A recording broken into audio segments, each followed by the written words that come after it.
நமச்சிவாயம். மாதா பிதாவாகி மக்களாகி மருடலும் mall விசும்பும் தானாகி கோதா விரியாய குமரியாகி கொல்பொலி தோளாடை குடகனாகி போதாய மலர்கொண்டு போற்று நின்று புனைவார் பிறப்பருக்கும் புனிதனாகி யாதானும் உன்னை நினைந்தார்க்கு எளியதாகி அழல்வண்ண வண்ணர்த்தாம் நின்றவாறே. ஆதித்யாய சோமாய மங்களாய புதாய குரு சுக்ர சனீபியஸ்ச ராகவே கேதவே நமோ நமஹா. உலகம் முழுவதும் வாழக்கூடிய அன்பு பக்தர்களே, முக்கியமான கிரக அமைப்புகள் இந்த ஜூன் மாதம் 2ஆம் தேதி முதல் ஜூலை மாதம் 12ஆம் தேதி வரை ஏறக்குறைய 45 நாட்கள் செவ்வாய் பகவான் ஆட்சி பலம் பெறுகிறார். இதில் குறிப்பிட்டு சொல்ல வேண்டிய விஷயம் என்ன அப்படின்னு கேட்டிங்கனாக்கா, குருவும் சுக்கிரனும் அஸ்தங்கமாகிய நிலையில் இருக்கிறார்கள். பொதுவாக கிரக அமைப்புகளிலே ஆதித்யாதி நவகிரகங்களில் அஸ்தங்கமான கிரகங்கள், அஸ்தங்கம்னா சூரியனை அந்த கிரகங்கள் நெருங்கி அல்லது சூரியன் அந்த கிரகத்தை நெருங்கி கிராஸ் பண்ணி திரும்பவும் குறிப்பிட்ட டிஸ்டன்ஸ் வெளியில் போகிற வரையிலும். ஏன்னா சூரியன் ஒரு மாதத்துக்கு ஒரு வீட்டில் இருப்பார். அப்போ கண்டிப்பாக அந்த வீட்டில் ஏதேனும் கிரகங்கள் இருக்குமே ஆனால் அந்த கிரகத்தை வேகமாக கிராஸ் பண்ணக்கூடிய கிரகம் சூரியனாக தான் இருப்பார். அப்படி பார்க்கின்ற பொழுது இந்த மாதம் சூரிய பகவான் ரிஷபத்திலே இருக்கிறார். ரிஷபத்தில் சுக்கிரனும் குருவும் இருக்கிறார்கள். 2 பேரும் தேவகுரு அசுரகுரு. 2 குருமார்களும் சூரியனிடத்திலே அஸ்தங்கம் அடைகிறார்கள். அஸ்தங்கம்னா செயல் இழப்பு, ஜீரோவா இருப்பாங்கன்னு அர்த்தம். அவங்களால எந்த விதமான செயல்பாடுகளையும் செய்ய முடியாது. அப்போ அந்த அடுத்து வரக்கூடிய நான் சொல்லக்கூடிய அந்த காலகட்டங்களில் 2 குருமார்களும் அஸ்தங்கமாகிய நிலையில் அந்த வேலையை யார் எடுத்து செய்வார்கள் என்று சொன்னால், துணிச்சல் மிக்க, வீரம் மிக்க, கூர்மையான புத்தி மிக்க செவ்வாய் பகவான் தான் அந்த வேலைகளை எடுத்து செய்வார். அப்போ இனி வரக்கூடிய காலங்களிலே அடுத்த ஒரு 45 நாட்கள் மிகுந்த ஒரு பவர்ஃபுல் பிளானட்டாக, அதிகாரம் மிக்க ஒரு கிரகமாக நம்முடைய இந்த செவ்வாய் கிரகம் இருக்க போகிறது. பொதுவாக செவ்வாய்க்கு 2 யோகங்கள் சொல்லுவாங்க. ஒன்று குரு மங்கள யோகம். செவ்வாயும் குருவும் இணைந்திருந்தால் அது செவ்வாய் சாரம் வாங்கியிருக்கலாம், இல்லை செவ்வாயோடு சேர்ந்திருக்கலாம், இல்லை குரு சாரம் வாங்கியிருக்கலாம் செவ்வாய் பகவான், இல்லை 159 தொடர்பில் இருக்கலாம். அப்படி இருந்தால் குரு மங்கள யோகம்னு சொல்லுவாங்க. அதுக்கு அடுத்தபடியாக ருசக யோகம் அப்படின்னு ஒன்று சொல்லுவாங்க. அந்த ருசக யோகம் செவ்வாய்க்கு மட்டுமே உரியது. செவ்வாய் உபய லக்னங்களை தவிர்த்து சரலக்னம், ஸ்திரலக்னம். சரம்ன்றது எதுங்க? மேஷம், சிம்மம், அதே போல மகரம் மற்றும் ரிஷபம், கடகம், துலாம், மகரம். அப்போ இந்த 8 லக்னத்திற்கும் ருசக யோகம் உண்டு. செவ்வாய் அங்கே இருப்பாரேயானால், வலுப்பெற்று இருப்பாரேயானால், பலம் பெற்று இருப்பாரேயானால் கிரகமே தேவையில்லை. அப்போ இந்த செவ்வாய் அடுத்த 45 நாட்களில் எந்தெந்த காரகத்துவத்தில் யார் யாருக்கெல்லாம் நன்மை தரப்போகிறார் அப்படிங்கிறத நம்ம பார்க்கணும். பொதுவாக பல நேரங்களில் நம்மளுடைய ராசி அன்பர்கள் என்ன செய்கிறாங்கனாக்கா, மிகுந்த முன்கோபம், ரொம்ப அமைதியாக இருந்துக்கிட்டே இருப்பாங்க, ரொம்ப டேலண்டாக இருந்துகிட்டே இருப்பாங்க, ரொம்ப சாஃப்டாக ஹேண்டில் பண்ணுவாங்க. திடீர்னு கோபப்பட்டு ஏதாவது ஒரு வார்த்தையை விட்டுட்டு அவங்க சொன்ன அந்த வார்த்தை பல பேரை சுட்டுடும். அப்போ அந்த மனசில் பல எதிரிகளை அவர்கள் சம்பாதித்து விடுவார்கள். நல்ல நண்பர்களை எல்லாம் இழந்து விடுவார்கள், அல்லது நல்ல வாய்ப்புகளை எல்லாம் மிஸ் பண்ணிடுவாங்க, நல்ல சான்ஸ் எல்லாம் மிஸ் பண்ணிடுவாங்க. அப்போ மெயினாக அந்த முன்கோபம், அந்த முன்கோபத்துக்கு யார் காரகத்துவம்னா இந்த செவ்வாய் தான். அதே போல் உங்கள் கோபத்தினால் ஏதேனும் இழந்திருக்கிறீர்களா, உங்கள் கோபத்தால் ஏதேனும் நீங்கள் மிஸ் பண்ணியிருக்கீங்களா, அதெல்லாம் கொஞ்சம் சரியாகக்கூடிய நேரம். அதே போல் துணிச்சல், அதுக்கும் இந்த செவ்வாய் பகவான் தான் காரணமாக அமைகிறார். துணிச்சலை பொறுத்தவரையிலும் செவ்வாய் எதை நீங்கள் துணிஞ்சு செய்ய, நான் துணை இருக்க உனக்கு, அந்த குருவும் சுக்கிரனும் இருந்தால் உங்களுக்கு என்ன சப்போர்ட் பண்ணுவாங்களோ அது இந்த செவ்வாய் பகவான் உங்களுக்கு தரப்போகிறார். இப்படி இந்த மாதிரி நிறைய சப்ஜெக்ட் நாம் உள்ள பார்க்க போகிறோம். ஒவ்வொரு ராசிகளுக்கும் குறிப்பாக உங்கள் ராசிக்கு என்ன நடக்க போகுது அப்படிங்கிறத சொல்ல போகிறோம். உங்களுக்கு எது ப்ளஸ் பாயிண்ட்டாக இருக்க போது, எது மைனஸ் பாயிண்ட்டாக இருக்க போது ரொம்ப ஆர்வத்தோடு இருக்கிறீர்கள் என்பது தெரிகிறது. வாருங்கள் நாம் ஃபுல் டீட்டெயிலாக பார்க்கலாம். மேஷ ராசி என்பர்களே, இந்த செவ்வாய் பகவான் உங்கள் ராசியில் தான் சஞ்சாரம் செய்கிறார். அப்போ பொதுவாகவே மேஷ ராசிக்கு ஒரு அற்புதமான யோக பலன்கள் இந்த மாதத்தில் ஜூன் மாதம் முழுவதுமே, நான் சொல்லக்கூடிய ஜூலை மாதம் 12 தேதி வரையிலுமே மேஷ ராசிக்கு அற்புதமான யோகங்கள் கிடைக்க போகுது. குறிப்பாக அந்த செவ்வாய் பகவான் ஒரு 15 நாட்கள் பரணி நட்சத்திரத்திலே சஞ்சாரம் செய்ய போகிறார். முதல் ஒரு 12 நாட்கள் அஸ்வினிலையும், அடுத்த ஒரு 15 நாட்கள் பரணியிலையும், கடைசியாக கிருத்திகை நட்சத்திரத்தில் ஒரு 4 நாளும் இருப்பார். அப்போது இந்த பரணி சுக்கிரனுடைய நட்சத்திரமாக இருக்கக்கூடிய காலகட்டத்திலே செவ்வாய் பகவான் சஞ்சாரம் செய்கின்ற பொழுது மேஷ ராசி அன்பர்களே, உங்களுக்கு இருக்கக்கூடிய அந்த பணவரவு, தனவரவு அதிகரிக்கும். சுக்கிரனால் நல்ல யோகம் ஏற்படும். ஏன்னா சுக்கிரன் உங்களுக்கு 2க்கும் 7க்கும் உடையவன், தனகாரகன்னு சொல்லக்கூடிய இடத்துல சுக்கிரன் உட்கார்ந்து இருக்கிறார். அதுவும் 2வது வீட்டிலேயே உட்கார்ந்து இருக்கார். ஆனாலும் அவர் அஸ்தங்கமானதால் அவராலும் எதுவும் ஹெல்ப் பண்ண முடியாது. அப்போ சுக்கிரனால் தர முடியாத யோகத்தை இந்த காலகட்டத்தில் இந்த செவ்வாய் பகவானால் நீங்கள் பலன் அடைவீர்கள் எனதருமை மேஷராசி நேயர்களே.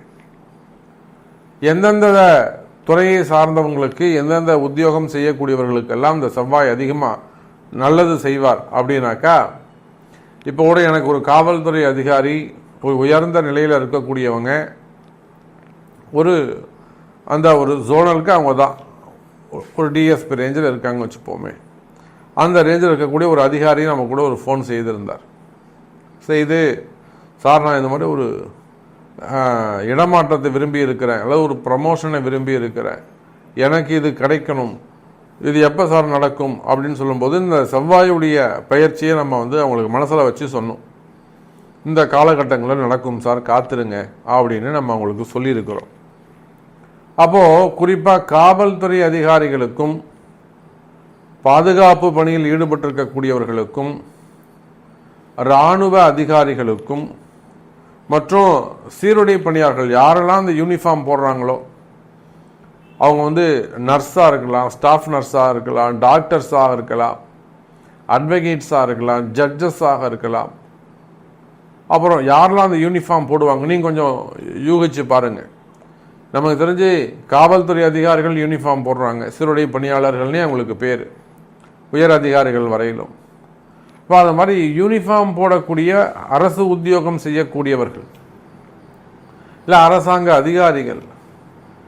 அரசாங்கம் அதிகாரம்னு சொன்னாலே அங்கே செவ்வாய் இருப்பார். ஏன்னா அதிகாரம்ங்கிற வார்த்தைக்கு முழு பொறுப்பு யாருன்னா செவ்வாய் பகவான். அதிகாரம்ங்கிற வார்த்தைக்கு முழு பொறுப்பு நம்முடைய செவ்வாய் பகவான். அப்போ அந்த காவல்துறை அதிகாரிகள், இராணுவத்தில் ஈடுபட்டிருக்கக்கூடியவர்கள், மருத்துவர்கள், மருத்துவ பணியாளர்கள், டாக்டர்ஸ், ஹாஸ்பிட்டல்ஸ் வச்சு நடத்தக்கூடியவர்கள், இவங்க எல்லாருக்குமே அடுத்து நான் சொல்லக்கூடிய அந்த குறிப்பிட்ட 45 நாட்கள் ரொம்ப அமோகமாக இருக்க போகுது. உங்களுக்கு ஏதேனும் சட்ட சிக்கல்கள் இருக்குமே ஆனால், அப்படி இல்லைன்னா நான் ஒரு சிக்கலில் மாட்டிக்கிட்ட சாமி, நான் ஒரு கடுமையான சிக்கலில் இருக்கேன், ஒரு பணங்காசு சம்மந்தப்பட்டதில் இருக்கேன், கொடுத்தேன் வரலை, இல்லை இருக்கிறது கொடுக்கணும் எப்படி பண்ணுறதுன்னு தெரியல, இந்த மாதிரி ஏதேனும் ஒரு பண சிக்கல்களோ அல்லது பண கைமாறுதல்களையோ ஏதேனும் ஒரு சங்கடத்தில் இருக்கீங்க, கவலை வேண்டாம் எனதருமை மேஷ ராசி என்பர்களே. உங்கள் எல்லாருக்குமே இந்த 45 நாட்கள் அமோகமாக இருக்க போகுது. நீங்கள் காவல்துறை அதிகாரிகளாக இருந்தாலும் உங்களுக்கும் சிறப்பாக இருக்க போகுது. நீங்கள் நினைக்கக்கூடிய இடமாற்றங்கள், பதவி உயர்வு, இதெல்லாம் இந்த காலகட்டத்தில் உங்களுக்கு கிடைச்சிடும். அதோடு மட்டுமல்ல, மேஷ ராசி என்பவர்களே, உலோக தயாரிப்புகள், உலோகம் அப்படின்னு சொல்லும்போது காப்பர், காப்பர் உலோகமாக இருக்கலாம், அது அலுமினியமாக இருக்கலாம், அது சில்வராக இருக்கலாம், அது அது சம்மந்தப்பட்ட பட்டறை வச்சு நடந்தது, இரும்பாக இருக்கலாம். இப்போ உருக்கி மெருகேற்றக்கூடிய விஷயங்கள் எல்லாம் பிளாஸ்டிக்காக கூட வச்சுக்கோங்க, அதுவும் ஒரு உலோகம்தான். நமக்கு தெரிஞ்சு 5 தான் உலோகம் இல்லையா? எதெல்லாம் நம்ம சொல்லுவோமோ அந்த உலோகங்கள் சொன்னால் இரும்பு, ஈயம், பித்தளை, காப்பர், வெள்ளி. இது இல்லாமல் இப்போ நீங்கள் நிறைய கண்டுபிடிப்புகள் வந்து போச்சு. அதே போல் அந்த உலோகம் உத்தியோகம் செய்யக்கூடியவர்கள், அது சார்ந்த தொழில் செய்யக்கூடியவர்கள், இல்லை சிலை உருக்கி பண்ணுறவங்களாக இருக்கலாம், சுவாமி சிலைகளை உருக்கி செய்யக்கூடியவங்களாக இருக்கலாம், சம்பந்தமான கலச சொம்பு பண்ணக்கூடியவங்க, பற்ற வச்சிருக்கிறவங்க, பித்தளை அதெல்லாம் வந்து ஐம்பொன் பண்ணக்கூடியவங்க, சிற்பிகள், ஸ்தபதிகள். இப்போ இதெல்லாமே செவ்வாயுடைய காரகத்தில் வந்து அமைஞ்சு போச்சு. இல்லை இது சம்மந்தமான பெரிய பெரிய ஃபேக்ட்ரி, காப்பர் ஃபேக்ட்ரி இருக்குது. நம்ம தெரிஞ்ச ஒரு ஸ்டெர்லைட் ஃபேக்ட்ரின்னு ஒன்று வந்தது, இப்போ அதை மூடிட்டாங்க. அதுபோல் பெரிய பெரிய ஃபேக்ட்ரிஸ் வச்சு, ஸ்டீல் ஃபேக்ட்ரிஸ் இதெல்லாம் வச்சு நடத்தக்கூடியவர்கள். உங்களுக்கும் ஏதேனும் நல்ல பிஸ்னஸ் நல்லா இருந்தது, பிஸ்னஸ் வந்து டக்குன்னு டல்லாகிடுச்சு, அப்படி இல்லைன்னா சம்திங் ராங், அங்கே ஏதோ ஒரு விஷயம் வந்து மாறுபட்டு இருக்குது, இந்த மாதிரியான ஒரு ஃபீல் இருக்குமே ஆனால் நிச்சயமாக அதுக்கெல்லாம் ஒரு நல்ல நிரந்தரமான தீர்வு கிடைக்க போகிறது. அங்கே ஏதோ ஒரு பிரச்சனை இருக்குது, அங்கே ஏதோ ஒரு கஷ்டம் இருக்குது, வளர்ச்சி தடைபடுது. நிச்சயமாக அந்த வளர்ச்சி நீங்குவதற்கு, தடைகள் நீங்குவதற்கான வாய்ப்புகளாக இந்த 45 நாட்கள் உங்களுக்கு பயன்பட போகுது. அப்போ உங்களுக்கு இருக்கக்கூடிய சிக்கல்கள் விலகி, அந்த மனக்குழப்பமாக இருக்கலாம், மனசில் பயமாக இருக்கலாம், நான் பிஸ்னஸாக இருக்கலாம், இல்லை எதிரிகளுடைய தொந்தரவுகளாக இருக்கலாம், பிஸ்னஸ் பண்ண விடாமல் அந்த ஃபேக்ட்ரி ஏதாவது இன்னும் லாக் பண்ணுறதுக்கு எதுனா ஒரு சூழ்ச்சிகள், அரசியல் சூழ்ச்சிகள் நடக்கலாம். இந்த மாதிரி பார்ட்னர்ஷிப் ப்ராப்ளமாக இருக்கலாம், நிறைய விஷயமா இருக்கும். ஒரு சப்ஜெக்ட் நீங்கள் அதை எடுத்து அவங்க சுயஜாதகம் பார்க்கும்போது தான் இன்னும் கூட நம்ம கிளியராக சொல்ல முடியும். அப்போ அந்த மாதிரியான பிரச்சனைகள் இருக்குமே ஆனாலும் அவையெல்லாம் விலகுவதற்கு வாய்ப்புகள் உண்டு. அதெல்லாம் சரியாகிறதுக்கான நல்ல நேரமாக இந்த காலகட்டங்கள் அமைகிறது மேஷராசி அன்பர்களே. அதே போல தான் கனிம வளங்கள்னு சொல்லும் பொழுது, ஏன்னா பூமி வந்து செவ்வாயுடைய காரகத்துவம், ஆத்து மணலாக இருக்கலாம், மலைகளாக இருக்கலாம், குன்றுகளாக இருக்கலாம். கனிம வளங்கள் எல்லாமே, மினரல்ஸ் எல்லாமே செவ்வாய்க்கு சொந்தமானது தான், பஞ்சபூதமும்.